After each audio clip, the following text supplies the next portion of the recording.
Olá, estamos novamente aqui com o programa Classe Executiva, um programa que quer trazer para perto de você o mundo empresarial. Às vezes a gente acha que o mundo empresarial está longe da gente ou que só está na gôndola do supermercado. Não está não, ele é feito de gente. E o foco nosso aqui é trazer para você essa gente aí do mundo executivo e mostrar para você que elas são absolutamente normais e que tem coisas para dizer para você muito mais do que a gente imagina e muito mais do que o banco da escola tem para dizer.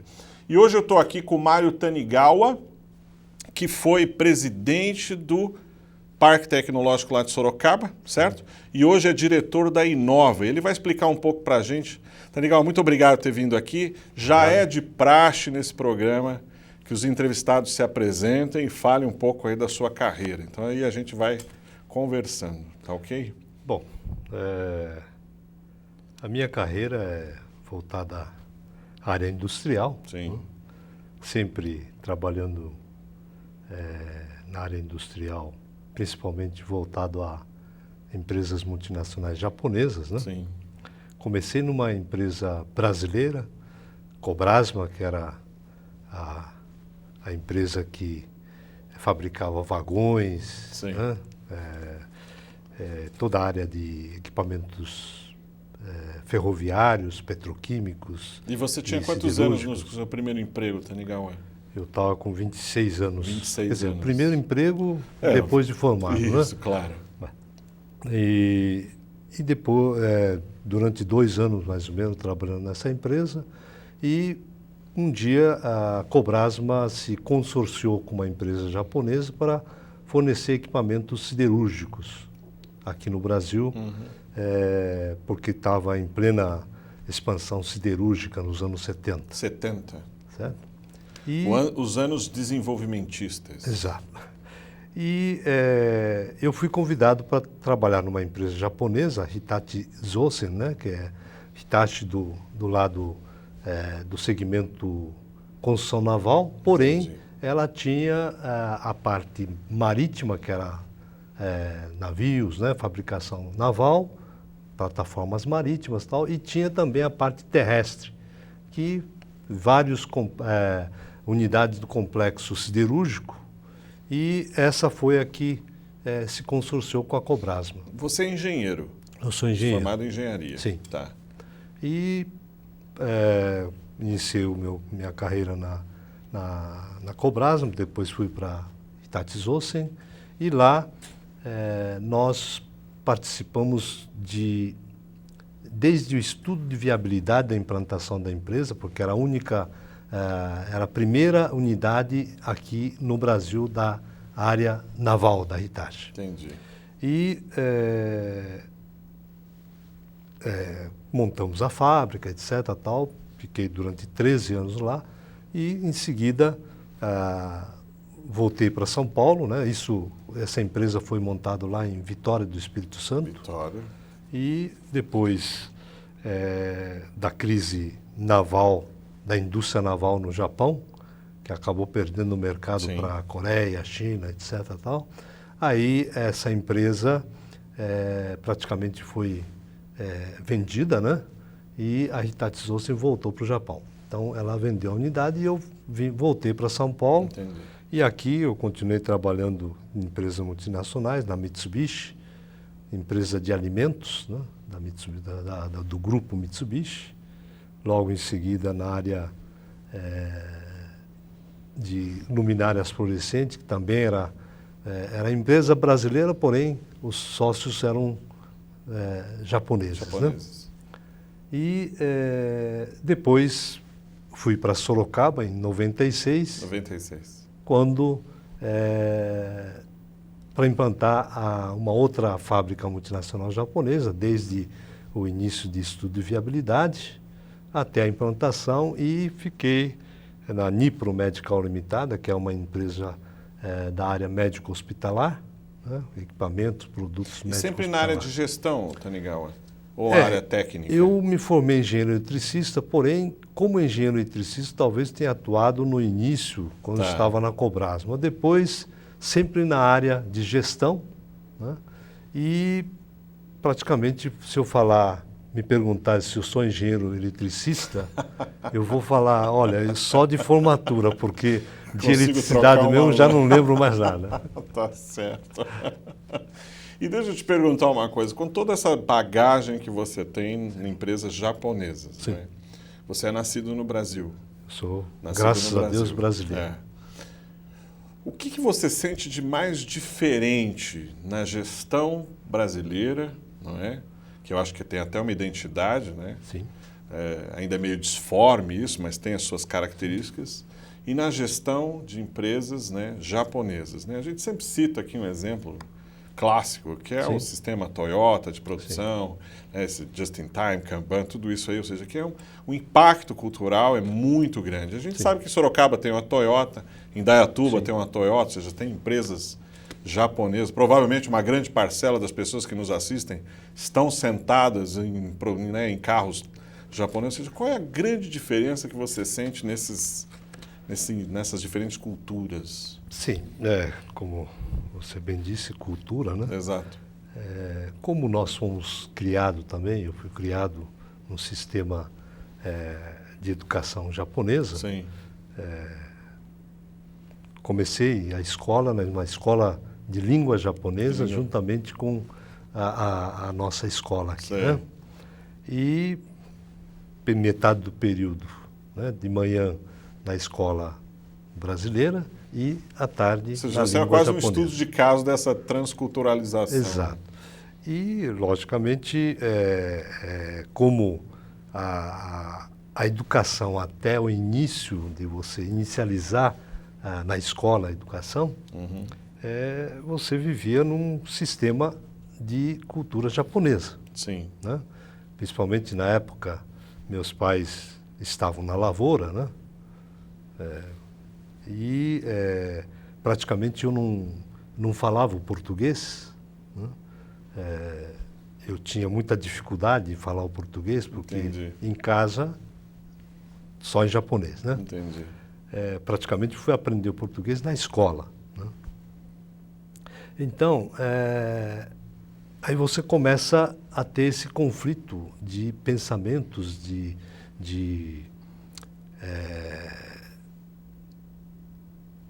como aceitar as coisas, né?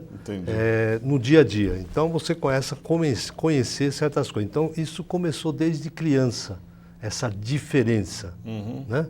Então a gente vai aprendendo a associar aquilo que você conhece de uma cultura, realidade, de uma cultura para uma outra. Para uma outra. E você acha que isso contribuiu para isso muito, né? Porque então você vai convivendo com esse conflito e muitas vezes até dificuldade de relacionamentos, né?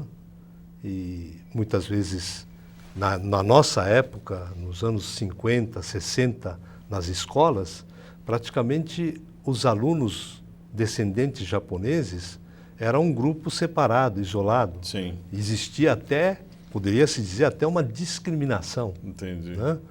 Então a gente foi vencendo essa barreira, né? E convivendo com os que não são da descendência japonesa. Por quê? Estava no sítio, né?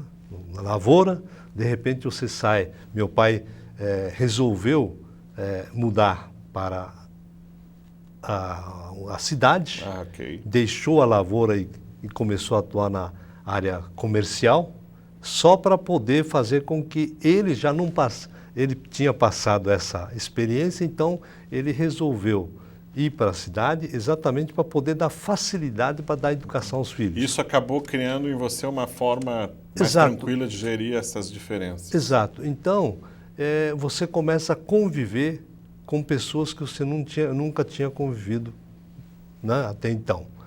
Aí você recebe algumas dificuldades de você penetrar, mas com o tempo vai vencendo essa dificuldade. E com isso a gente acaba ficando até diferente dos outros que ainda continuaram lá no sítio, na lavoura, e a gente acabou sendo que um intermediário entre o costume brasileiro com o costume japonês. E qual que você acha que é o mais difícil de aceitar costumes diferentes do seu? Costume japonês ou costume brasileiro? Uma coisa que a gente sempre ouve assim, o brasileiro, ele é muito receptivo, até demais, não é? A novidade, a coisas de fora. Até demais porque ele, às vezes, menospreza o seu modelo, o seu sistema, a sua cultura, em detrimento do modelo estrangeiro, etc. Isso hoje diminuiu um pouco, mas ainda tem isso muito intenso. Agora, o inverso também é complicado, porque às vezes você dizer para uma empresa japonesa que as coisas não funcionam com uma engrenagem perfeita, como é no Japão, ou seja, ela tem que fazer o seu modelo, ela tem que fazer as suas mudanças. E como é que você encarou esse desafio? Que é um grande desafio. Exatamente. Bom, primeiro, os japoneses, logicamente, quando vêm, normalmente vêm empresários, dirigentes japoneses para poder gerir a empresa aqui, e ele encontra essa diferença cultural e também de comportamento dos colaboradores, né, que começam a trabalhar. Sim. O meu papel foi de exatamente mostrar, olha, aqui não é assim que funciona. Entendi. Né? Aqui temos que ir por esse caminho. Né? E com isso a gente também vai aprendendo, né? Assimilando a cultura japonesa, a forma dos japoneses gerir um empreendimento, por exemplo. Entendi. E também e fazer com que os brasileiros, né, que não são da descendência japonesa, adaptarem ao costume japonês. Então, nessa primeira experiência na Hitachi Zosen, praticamente nós aprendemos a escolher um modelo pegando a parte boa dos japoneses das duas culturas. E a parte boa dos brasileiros. Entendi. E, olha, não que seja surpresa, mas isso, se você colocar na balança, é 50% de cada lado, é metade e metade. Então, não é que o sistema japonês seja o melhor, etc. tal. Com esse mix, praticamente posso dizer que nós criamos um sistema talvez até melhor ainda. E isto está sendo provado hoje até na fábrica da Toyota em Sorocaba. Certo. Né? Outro dia, numa das palestras onde participou um representante da Toyota, e isso não foi surpresa para mim, mas para os demais sim. Eles falaram que a fábrica da Toyota nesse primeiro ano, né, tirando o início, que foi uma fase de adaptação, mas quando eles entraram num ritmo de trabalho normal, conforme planejado, sim, e fizeram a medição, e o resultado demonstrou que a fábrica do Brasil teve a melhor performance em termos de qualidade. Isso é uma excelente notícia. Tá certo? Então, os sorocabanos, né, e da região, quer dizer, não só foram muita gente daqui de Indaiatuba que já estavam trabalhando aqui, quer dizer, os brasileiros acabam demonstrando que eles são capazes. E uma coisa que, quando interessante, que nessa última missão minha de implantar uma empresa japonesa aqui no Brasil, que é a Nipro Medical Limitada aqui em Sorocaba, a razão por estar em Sorocaba, né? No último dia, eu fiquei 8 meses no Japão, elaborando o estudo de viabilidade para aprovação da diretoria, né? Aprovamos e montamos o projeto da fábrica, né? Que era um croquis praticamente, como deveria ser, e isso levou 8 meses lá no Japão. Passei 8 meses no Japão. E no último dia, quando eu viria para cá, eu ainda não sabia que eu ia assumir a direção dessa empresa, porque eu fui contratado para conduzir a parte de produção da empresa. Né? Então, provavelmente diretor industrial, alguma coisa assim. Aí o presidente do grupo me chamou e falou assim, bom, estamos, né, delegando a você a direção da empresa. Eu levei um susto e tal, falei, mas normalmente empresa multinacional japonesa que não tem nenhuma unidade no continente americano, não vai colocar um estrangeiro, quer dizer, né, para dirigir a empresa. Normalmente eles colocam uma pessoa de lá. Aí fala, não, você vai dirigir e outra. Só que eu estou preocupado, o presidente falando. Eu andei consultando várias empresas japonesas e vários dirigentes que hoje estão aqui, porém que tiveram experiência de estar dirigindo empresa no Brasil, me falaram que o brasileiro não trabalha muito, sei. comparado com os japoneses. Sim. Aí eu falei, como eu já tinha tido experiência em outras empresas japonesas, multinacionais, né? Eu falei, olha, isso depende da forma com que você faz o chamamento dos brasileiros a trabalhar na empresa. Eu acho que o brasileiro, uma questão cultural.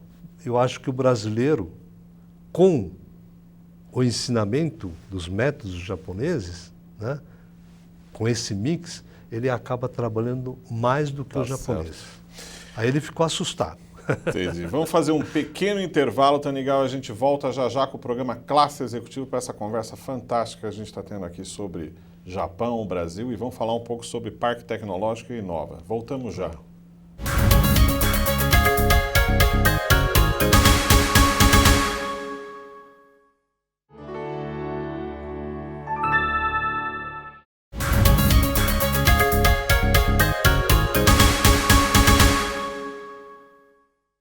Olá, voltamos ao programa Classe Executiva. Estamos aqui com o Mário Tanigawa, que hoje é diretor do Inova, foi presidente do Parque Tecnológico de Sorocaba, certo, Mário? Sim.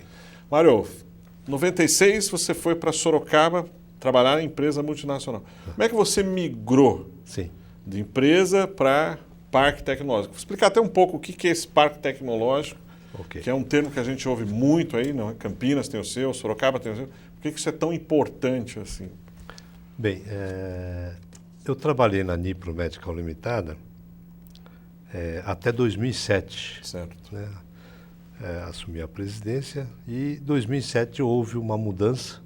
Nós adquirimos uma empresa americana, também da linha médico-hospitalar, que era fabricante de pulmão artificial. O pulmão artificial nada mais é do que aquele oxigenador que se utiliza na cirurgia cardíaca. Sim. Quando você para o coração, é transportado para uma bomba e o sangue é bombeado e ela passa para o oxigenador que faz a função do pulmão. Né? Esse oxigenador, essa fábrica era de São Paulo, nós adquirimos em 2006 e essa fábrica já exportava para o mundo todo. Era o oxigenador mais comum, né, convencional, que era exportado para vários continentes, vários países do mundo. E nessa transição, como esse produto chegou a ser o carro-chefe da nossa fábrica aqui no Brasil, então eu já estava como presidente 11 anos, mas no grupo quase 14 anos, e normalmente empresas multinacionais acabam fazendo uma reciclagem, né, de mudança e tal. Eu passei como conselheiro e a pessoa que veio da empresa que nós adquirimos, né, ela assumiu a presidência e fiquei um ano como conselheiro, depois me desliguei e estava prestando trabalho na área de consultoria. Entendi. E aí, em 2009, né, 2 anos trabalhando como consultor, um dia, de repente, numa sexta-feira, o prefeito Lippe, né, Vitor Lippe, de Sorocaba, me chamou, sexta-feira, 7h da noite. Você também é da Ciesp? Sou do Ciesp. Você já era da Ciesp Sim, nessa época? Tá. Já era do Ciesp. E ele me pediu para que eu passasse lá, que queria falar comigo, né? Falei, tudo bem. Aí, ele, chegando lá, ele falou assim, olha, eu quero que você assuma a Secretaria de Desenvolvimento Econômico. E justamente nessa época, a prefeitura, na Sorocaba, estava sem o secretário de Desenvolvimento Econômico. E falei, bom, eu preciso terminar os contratos que eu tenho de consultoria para poder assumir, porque era uma surpresa, né? Aí ele falou, não, você assume já. Porque segunda-feira o presidente da Toyota vem aqui, ele vai anunciar o início da construção da fábrica. Nossa. E eu preciso ter um secretário. Que dia que era isso aí da semana? Isso numa sexta-feira à noite, 7 horas da noite. Falei, mas eu não estou sabendo. Eu participo aí das reuniões representando o Ciesp e estamos sabendo da vinda da Toyota, né? Mas a decisão ainda não tinha sido tomada da implantação, né? Mataram ou morreram, então Aí assume. Falou, não, mas eu preciso de alguém aqui que assuma. Eu quero que você continue, porque você já tem a experiência, nada melhor do que você para poder conduzir esse processo.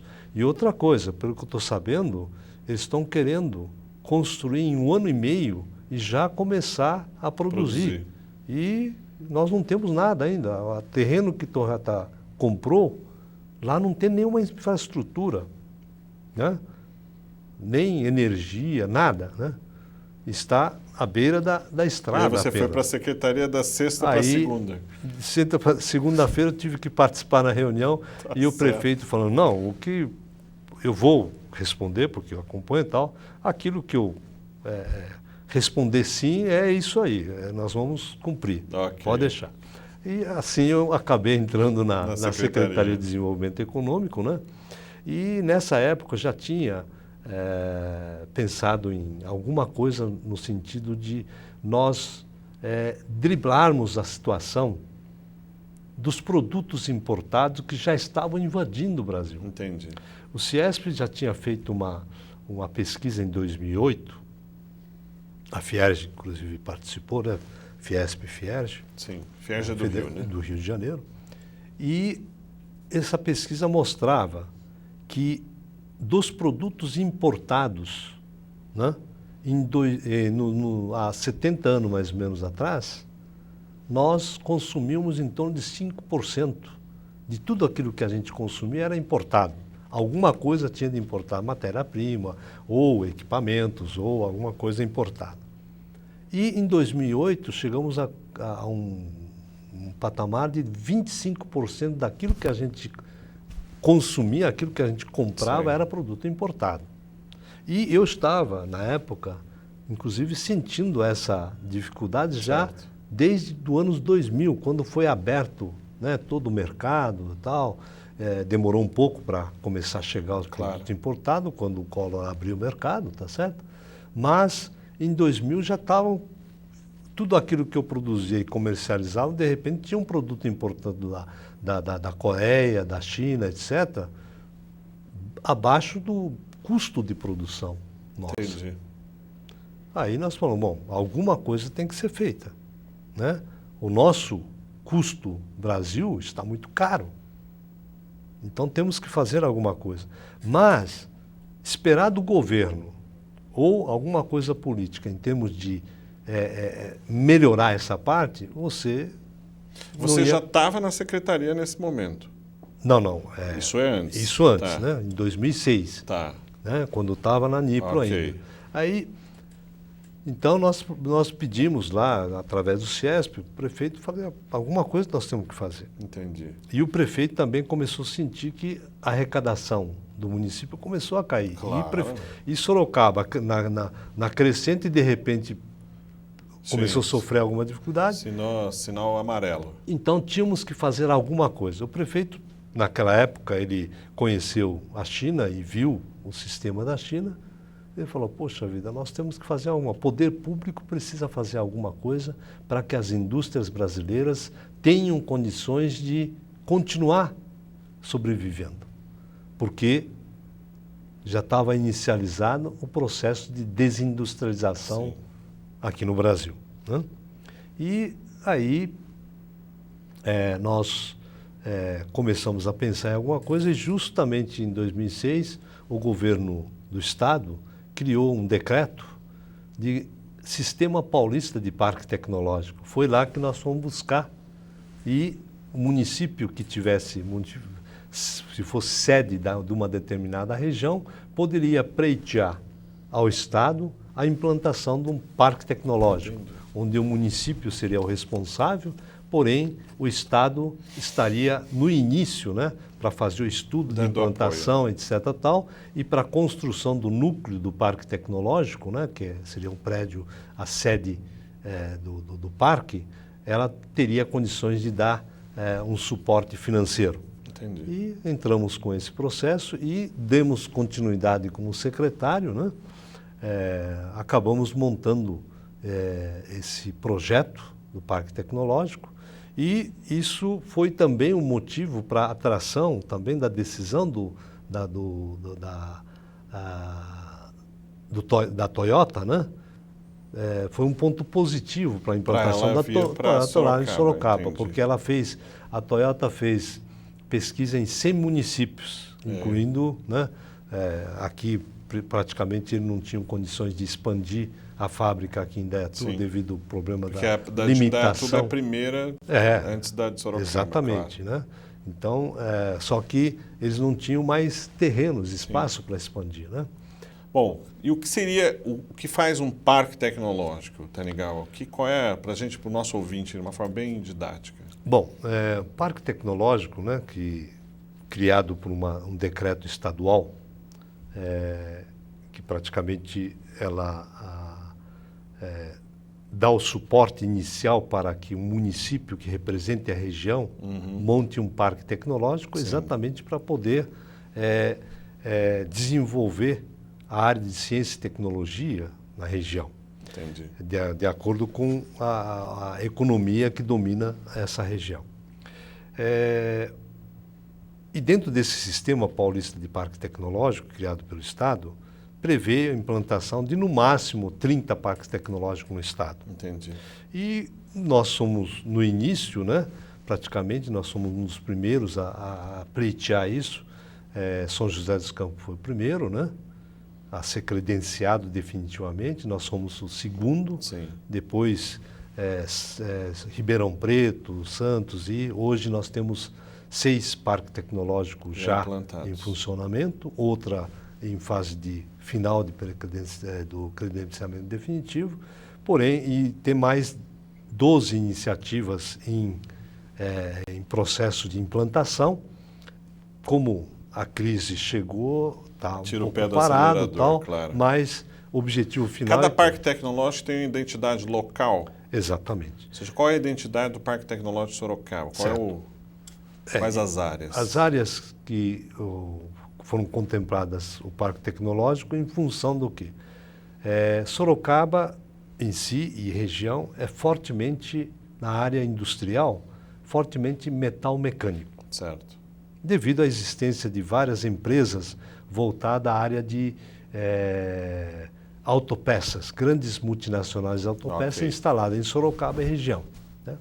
E também equipamentos pesados na área de construção civil, também 3 empresas, grandes empresas concentradas lá em Sorocaba. Então, metal mecânica. Só que metal mecânica, ela traz a área eletroeletrônica que não fica sozinha, tá certo? Exatamente. E a área de TI também está junto. E você acaba tendo sub-áreas. Esses 3 sub-áreas, tá certo? E nós temos também, em Sorocaba, fortemente a área de energias alternativas, referência no país, né? Sim. Voltado à área de energia eólica, que nós temos hoje uma fábrica, ela individualmente como fábrica, ela é a maior do mundo em termos de volume de produção. E a gente que mexe com a área de investimento estrangeiro, que é o meu caso, a gente percebe que tem uma demanda muito grande de estrangeiros querendo vir ao Brasil por causa dos parques eólicos. Exatamente. Muito grande. E hoje, 18% das pás eólicas utilizadas nos Estados Unidos sai aqui da fábrica de Sorocaba, né? Nós temos 2 empresas, uma que é a Volben, que foi a pioneira, né? Sim. Ela fabrica todo o componente completo, quer dizer, todo o sistema eólico, né? E a Texis, que se especializou só em pás eólicas e acabou fabricando somente pás eólicas. Entendi. E tornou a fábrica a maior fábrica do mundo. Bom, então, o Parque Tecnológico, tem a função do quê? O que o governo do Estado pensou? Exatamente aquilo que nós estávamos pensando na época, juntamente com o CIESP, Poder Público e a academia, né? Que precisava se fazer alguma coisa para nós sermos competitivos. E para ser competitivo, não podemos fugir de que temos que inovar em todos os aspectos. Entendi. Não só em termos no aspecto tecnológico, mas sim em termos de gestão, de processos. Seja ela pública ou privada. Exato. Exatamente. E, então, a prefeitura cria um espaço, o parque tecnológico, ela tem que ter no mínimo 200 metros quadrados, conforme o decreto inicial. Claro. Hoje já não existe essa limitação, né? Teria que ter um espaço de 200 mil metros quadrados, constrói-se o núcleo, dentro do núcleo constrói-se laboratórios para poder estar locando isso para as empresas e as universidades, e a área externa para a construção de laboratórios das áreas externas. Então, esse é o objetivo, quer dizer, incentivar aquilo que no Brasil não era muito evidente, como nos outros países mais desenvolvidos, entendi, na área de desenvolvimento de tecnologia, que era o espaço, né, onde agregavam o poder público, as indústrias e as universidades. Entendi. Muito bom. Isso é um excelente polo, então, de desenvolvimento exatamente, regional, com certeza. Muito bem, nós estivemos aqui, então, com o Mário Tanigal. Tanigal, eu gostaria, se você quiser falar alguma última palavra, alguma coisa aí para o pessoal que nos assiste. Principalmente uma coisa que eu sempre acho importante, que é o seguinte, aquele rapaz, aquele executivo local, não é? Ou seja, da região, que às vezes quer sair do seu próprio espaço para ir para outros lugares. Eu acho que às vezes isso é muito complicado e nem deve ser feito. Então, por favor, se você quiser aí falar alguma coisa, fique à vontade aí para... Bom, na vida, né, nós temos objetivo, temos que ter um sonho, né? Sempre. Sem um sonho, sem aquele ideal, né, você não consegue realizar praticamente nada. Claro. Então tem que ter um objetivo, etc. Só que as coisas não acontecem da forma que você pensa e da forma que você quer. E nem no tempo que a gente quer.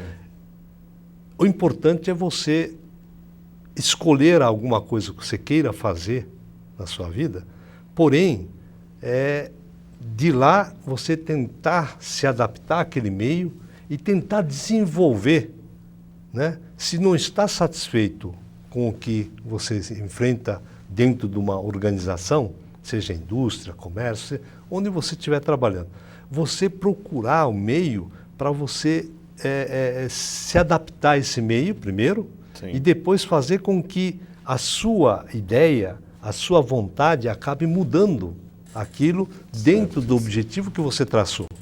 Agora, se você pensar só em si, jamais você terá sucesso. Ótimo. Primeiro, é aprender a ser um bom subordinado.